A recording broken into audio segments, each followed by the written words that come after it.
Thank you for joining us here on this very special occasion to celebrate Poshan Padhai Tak.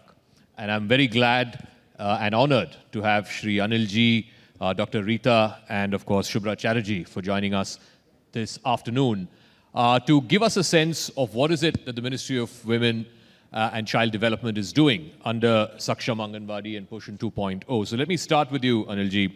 When we say Poshan Padhai Tak, we talk about the direction of the Anganwadi system. We talk about the government providing nutrition, which beyond just the PDS, now there is fortified rice, there is millets, there is a holistic nutrition program that has been unveiled under Poshan 2.0. So talk to us and talk to our audience here about what is it that the ministry is doing to expand the ambit. It's not just about Poshan, but also about Padhai. It's about early education. You see, this program has been around in a truncated form since last 1975, so 49 years. Its 50th year will be next year. So its scope has been expanded big time, transformationally by the present government. It's not merely, basic health services. It's gone up to Padhai.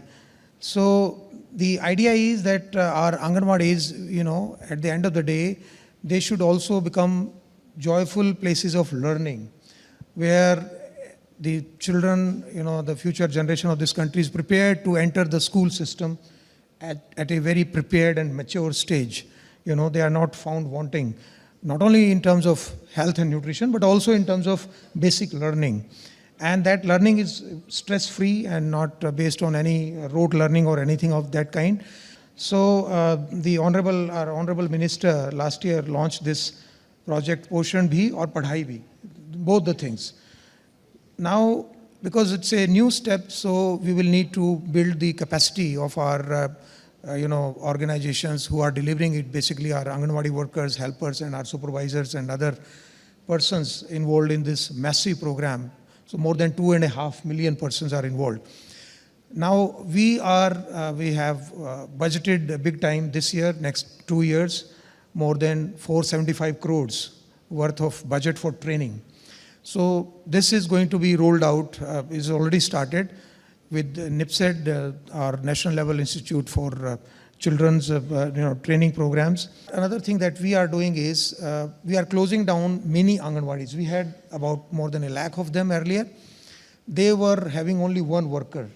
So if the worker is not present or something happens, then the mini Anganwadi closes. Now we are going to convert all of them along with other Anganwadis into main Anganwadis.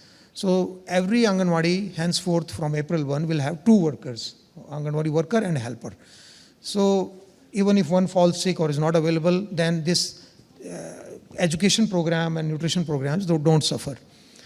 Then the budget also has been increased from 1,000 per year to 3,000 per year for preschool education kit. So the total budget has gone from 140 crores to 420 crores. So kits are available and children are actively, enjoy themselves and also learn, their motor skills, their cognitive skills, emotional and even aesthetic skills, they get enhanced. Then another pillar of implementing this program, Padhai Tak, we have, gone in for do-it-yourself indigenous toys. Use the resource materials which are available locally. And it can be bangles, newspapers, bottle caps, or leaves, rocks, whatever you have, which is locally available. Don't have to go to market to purchase. You can convert them into toys, then maybe even destroy them, reconvert them. So that helps children, build their creative and their aesthetic sense. So these are multiple domain areas, where we are intervening and to implement this more ambitious project. Dr. Rita, in terms of what Anilji said, obviously the budgets have gone up, but one critical area is training and tracking. So please tell our audience, from the NIPCCD, which you represent, how critical is training and what is it that you're doing to enhance the level of training so that our Anganwadi workers can become better educators? NIPSED, National Institute of Public Cooperation and Child Development. We have been engaged in training of ICDS functionaries since 1975. So maybe that is our key domain area of training, what we are all expertised in. And with the new program, that is the new initiative, Poshan Bhi Padhai Bhi, which is in the air, right? We are all working very hard for it. And under Poshan Bhi Padhai Bhi, I would like to tell a bit of genesis behind it with the 2013 National ECC policy and then the framework. And then with coming up of national education policy in place, and we had constituted a ECC task force by the ministry in 2022. And they had given major recommendations regarding carrying out Poshan Bhi Padhai Bhi. And according to that, one of the main points, what they had suggested that we should have a Anganwadi training program of 3 days where we could capacitate them on various aspects of ECC so that we could convert these Anganwadi centers to vibrant learning centers, right? So PBPB has been initiated last year by the Honorable Minister, May 2023. And since then, we have already started with the training program.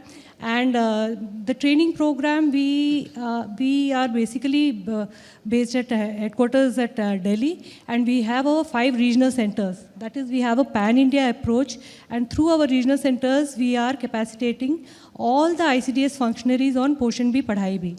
And I would be very happy to say that I think so it is a historic moment for all of us that first time in the country, all the ICDS officials, starting from DPOs, CDPOs, supervisors, and Anganwadi workers across the country, that is, all of them are being trained for Poshan Bhi Padhai Bhi. And for this, we are having a 2-tier approach. For the first approach, what we are doing is we are having a state-level master trainers program, where we are capacitating CDPOs and supervisors. In addition, we are also having state nodal officers on nutrition, state nodal officers on ECC, all of them being trained on a 2-day module at NIPSID headquarters and its regional centers, where we are giving them training so that further they go to the field and they train 14 lakh Anganwadi workers. Shubhra-ji, how does one ensure, because it's a long arc from Poshan to Padhai, how do you monitor that long arc, keeping in mind all of these 4 or 5 broad things which is absolutely critical, particularly in the early years? When we are talking about, this cognitive development and school readiness and all that, we should remember how young children learn. They learn through play. And that is why, I'm very happy that NIPSID has come up with a strong curriculum with more than maybe 150 play-based activities. Because most teachers, they do not know how to play with children. Parents don't know how to engage with children. So I think this is of paramount importance when we make this great leap from, from nutrition to Padhai. I think we should keep in mind that it should be a play-based pedagogy. And the other thing I wanted to say was, we talk of cognitive development, but what kind of cognitive development? It does not mean learning your numbers or the letters of the alphabet, but certain basic processing skills like observation, exploration, matching, sorting, discriminating, groupings, arranging, ordering. So these are far more fundamental building blocks to learning, and that is what the entire preschool curriculum should be about. And I am concerned, while I am very happy that Padhai is being extended, but it should be that, we as a society, which should be, so I am taking your monitoring in a very large sense. We should be vigilant to see that, it is play-based learning that takes place in our preschools and Anganwadi centers. Sure. Anilji, let me come back to you. One critical aspect which I guess is important for making this successful is involvement of parents, communities. So how do you make Poshan Se Padhai more community-based, almost like a Jan Andolan, if you will? There are multiple activities that are done in an Anganwadi. Sports day, creativity day, Anganwadi workers hold meetings, toddler graduation, things like that, where parents are proposed to be involved.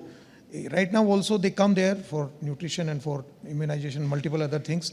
But for these activities also, they are expected to be there, and Anganwadi workers are involving them, at least once a month. Then we have some big celebrations like we talked about it earlier in the earlier module, Poshan Ma and Poshan Pakhwada, where nutrition-based activities are celebrated and nutritional habits and all those things. So that also becomes part of learning. And then, of course, you are right, the budgets and equipments and training, they are being taken care of. But we are also involving community and parents big time. That is an integral component of this program. Last, I would also like to say that because some of the children, might be having delayed developmental, parameters, it's possible some of them, need to be further referred to. So those kind of protocols and those kind of things also will be, taken care of through these initiatives.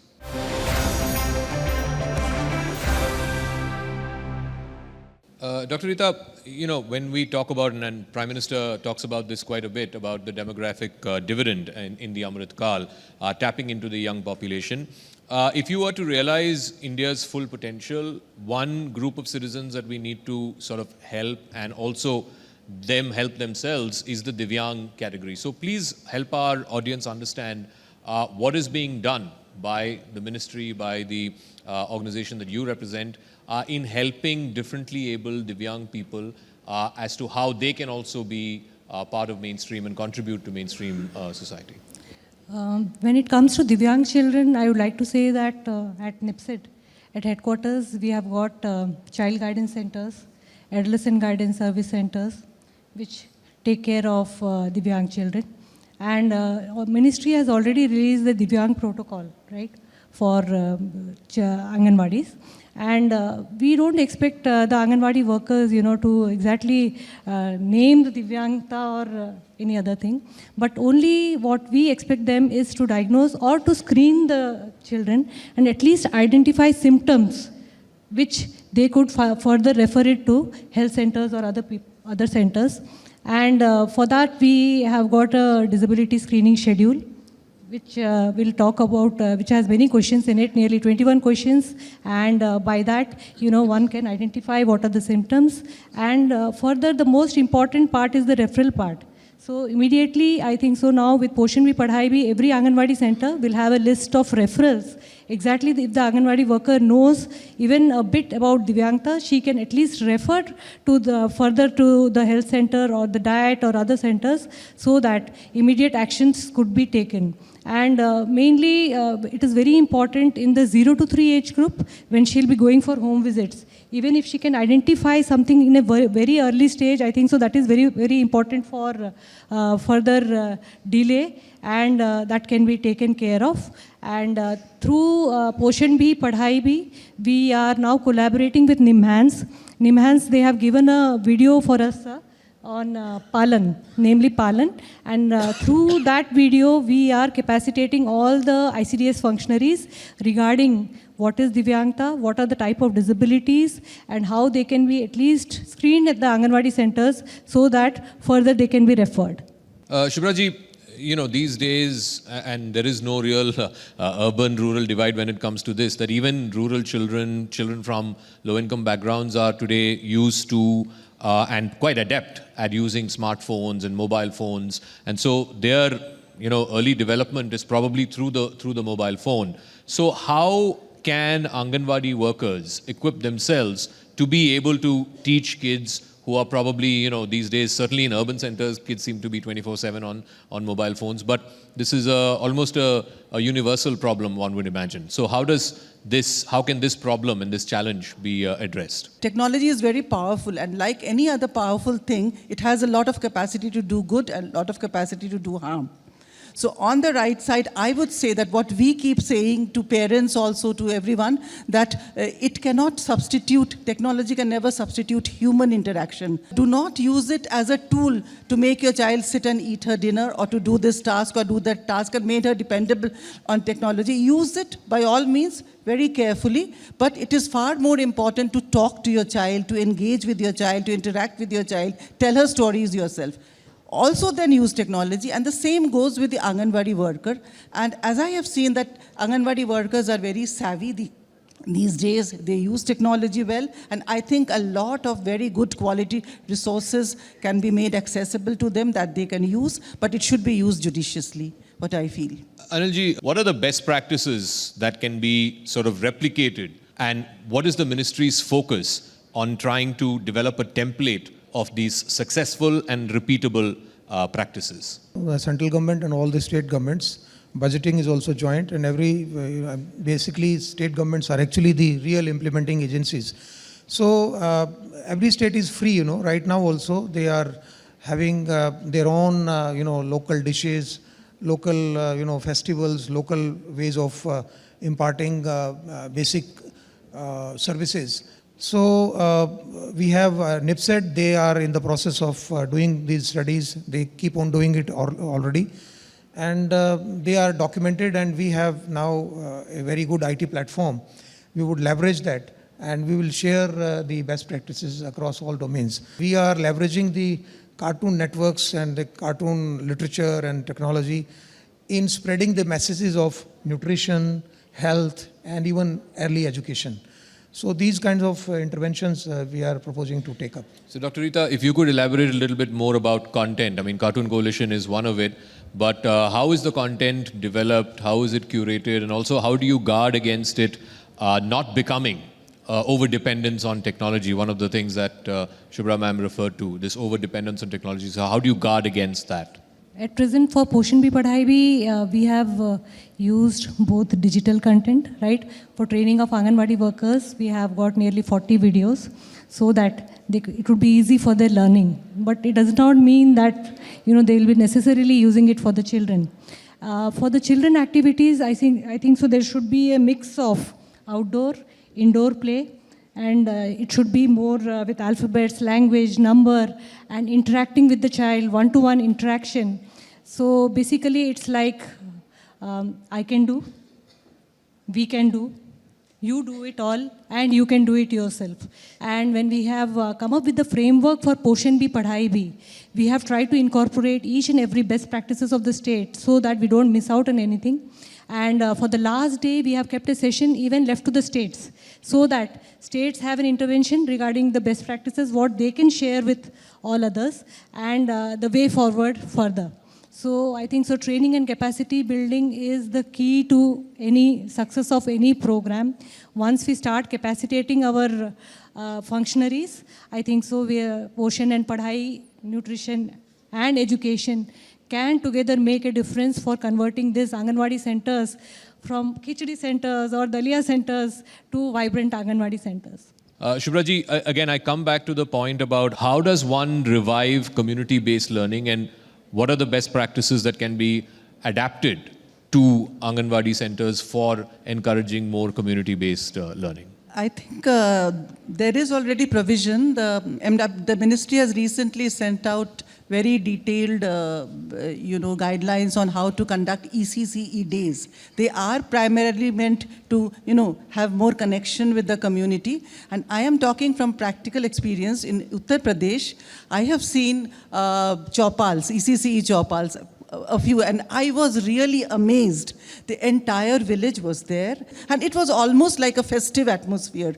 And the adolescent girls had decorated the place with balloons, and the Anganwadi worker had taken out all the Anganwadi playthings and showing that, how this is not play. Because there is this always dialogue, ki wahan to khel hota hai, wahan to padhai nahi hota hai. So she was trying to educate the entire community, not only the parents, what early learning is all about. And they were so interested, and some of the parents with ghungtas like this, I'm trying to, it was just to imagine that situation. It was so beautiful, so vibrant, and I think there is a very beautiful African proverb which says it takes a village to raise a child. And just not educating the parents, but the entire community is so important, because they too have an influence on, how on children's learning and everything. And typically, I think I have seen good practices in many states.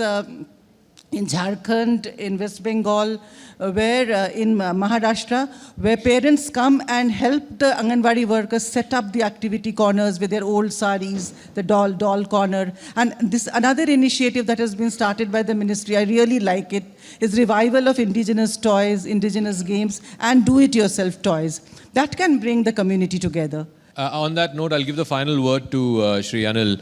What is the vision? What is the outline for the next 5 years as to how you transform that vision into more reality? Yeah, the vision is that, in a few years' time, our Anganwadi should be real play schools, place of joyful learning, where our youngsters are prepared for the school, but there is no stress, and at low cost, local knowledge, local resources are used, and they are reused and recycled. So that is the vision, so that we are able to participate, all the children of this country are able to participate in the Viksit Bharat Yatra, and we have a population which is ready to become productive and useful citizens of this country. So that is the vision, and that's we are carrying forward. All right, thank you very much. Can we have a round of applause for Shri Anil Malik, Dr. Rita Patnaik and Shubhra Chatterjee? Thank you very much.